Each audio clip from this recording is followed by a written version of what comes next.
Ayun na mga ka-listeners, magandang hapon po sa inyo lahat. Ayun, a little update lang po. Kagagaling ko lang din po sa follow-up ko sa OPD.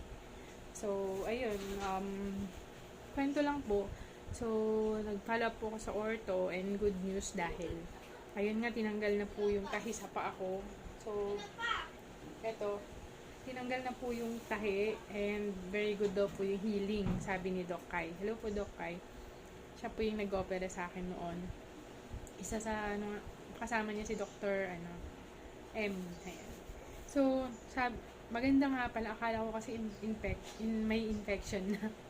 Buti na lang talaga, maganda naman daw po yung healing nung, yung sugat ko. Ayun. So, nagpa-x-ray na rin ako and then babalik ulit ako sa Monday para malaman kung maganda ba yung x-ray ko, x-ray ng inoperahan sa akin. Then, after nun, siguro i-refer na nila ako sa PT, physical therapy, para makapag-start na ako. Yun, masaya ako kahit paano, nakampante ako. So, linagyan po muna nila ng duoderm yan. Duoderm para, di ba kakahila lang nung, yung tahi, para makapag-recover yung balat. Okay, mas makapag-recover pa. Ayan. Maganda naman. So, yun, pag-uwi ko po, no? Makita nyo ba yan, nakaliz? Dumating yung in-order ko. Hindi ko akalain na darating siya. Pero, sorry. Sorry, madilim mga ka-listeners. Ayan, hindi ko akalain na darating siya. Ano to sa Temu, alam niyo ba yung sa Temu? Meron kasi ako nakita na parang mag-i-spin ka ng wheel. Pag nakapasok ka sa website ng Temu, mag-i-spin ka ng wheel tapos may nakalagay na you won, ganun, ng prize. So, meron akong nakuha na 2 free na item. And para makuha mo yun, kailangan bumili ng worth 1,000 pesos na mga items na mura rin. Sabi, nakatipid daw ako ng 2 plus almost 2,300 sa lahat ng binili ko. So, nandito na lahat. So, marami na to. So, may 2 free. May 2 kong free dito. And then, yung ibang mga item, nagko-cost siya ng mga 1,000. So, dito ko malalaman ko kung ano yung laman nito, mga ka-listeners. So, sorry, medyo madilim. Nagaano kasi yung liwanag dito. Pero okay na yan, mga ka-listeners. Update ko lang po kung ano yung laman nitong aking item. So, samahan niyo po ako kung ano yung malalaman niyo po kung ano yung laman ng mga na-order ko. Buti na lang, dumating siya nung pag-uwi namin. Galing ng OPD.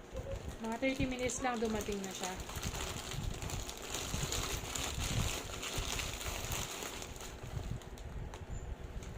So, samahan niyo lang po ako.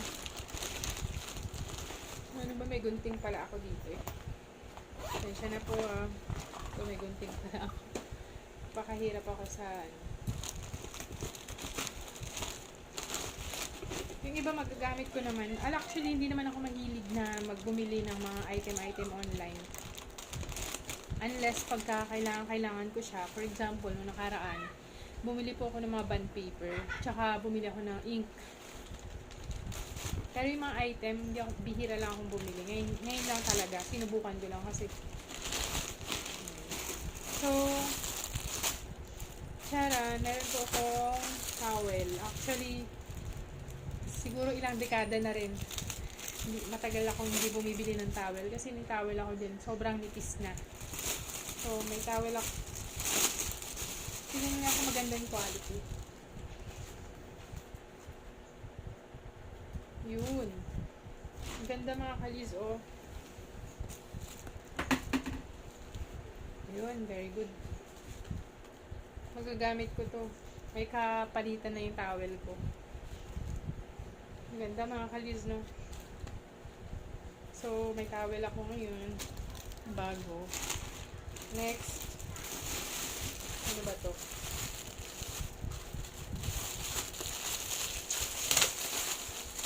Lahat naman ng binili ko, magagamit ko talaga. So, ito ay bath towel. pag maliligo, after kong maligo, isusuot ko lang to. So, paano ba to sinusuot?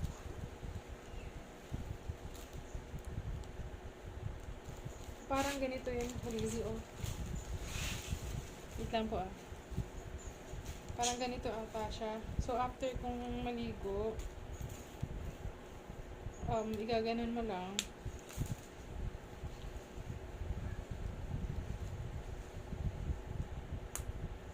Alam kung tama yung pinaggagawa ko. Ayan. Tama ba? Ay, sorry. Ayan. Ay, mali. Likod ata to.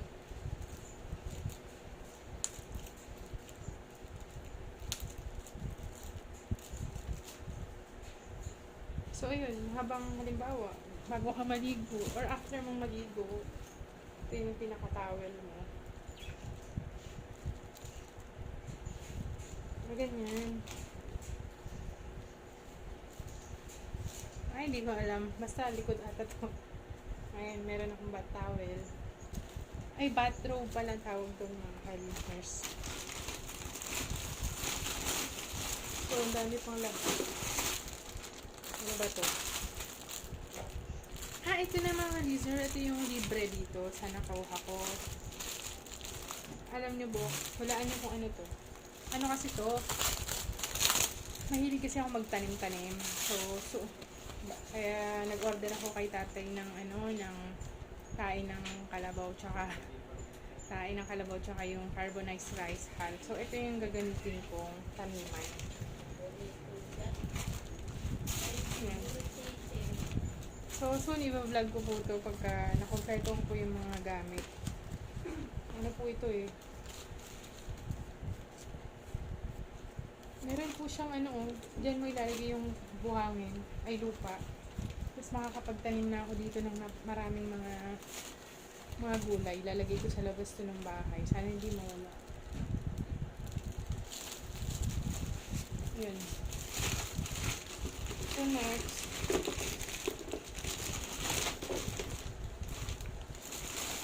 ano ba itong next?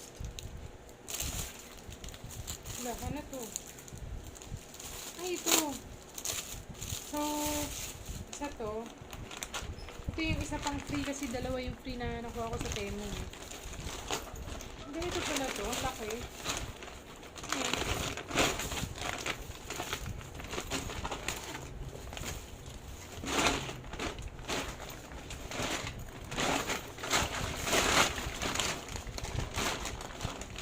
What? Para siyang sako.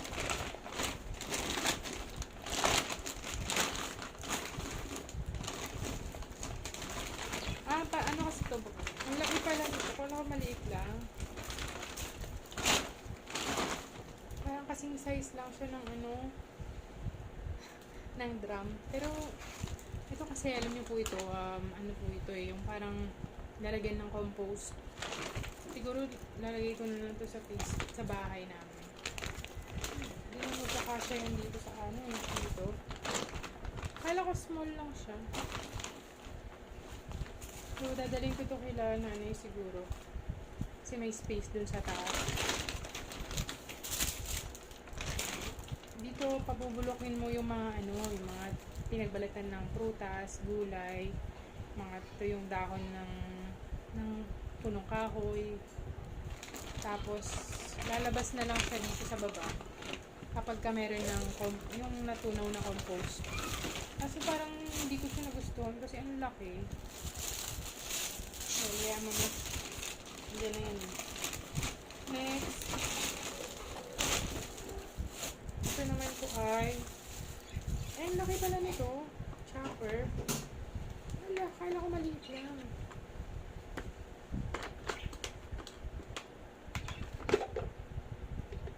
Ano ito eh? Chopper naman ng mga sibuyas kamatis. Mas mama ko ang laki. Liit lang yung sa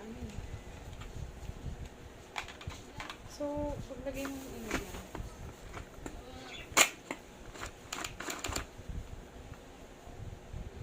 problema, hindi siya bumabalik.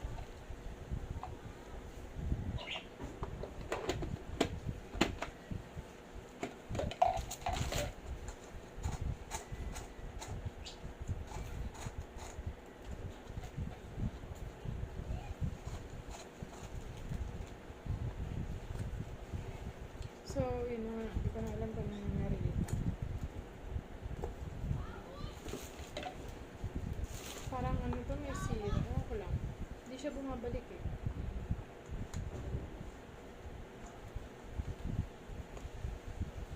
Kaya ano na. Next mamaya. So, next is ito yung coco pit na ano. Coco brick.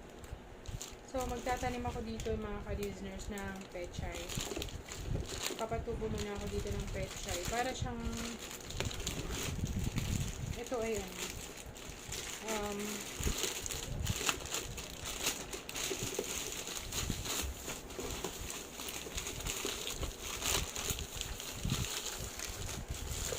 Ito po ay parang Kratky method sa pagpapatubo ng pechay. Bababad mo lang siya. Ayan.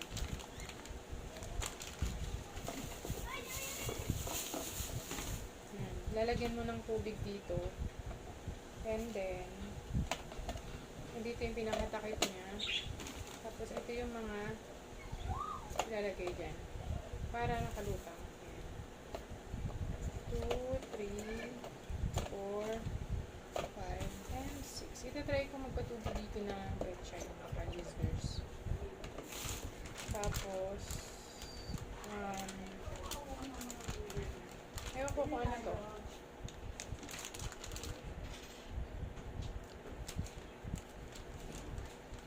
So, yun na nga ito try ko magpatubo dito.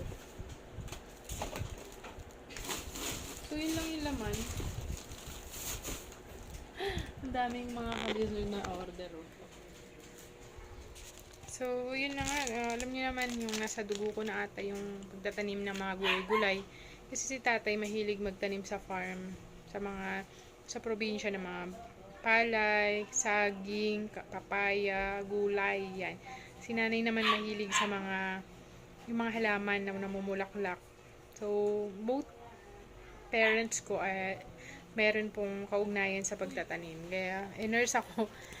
Pero alam ko talagang hilig ko kasi mahilig ako manood ng mga ganyan, mga gardening. Ayan. So, sige mga kalis, magliligpit muna ako and thank you sa panonood po and see you soon in my next vlog.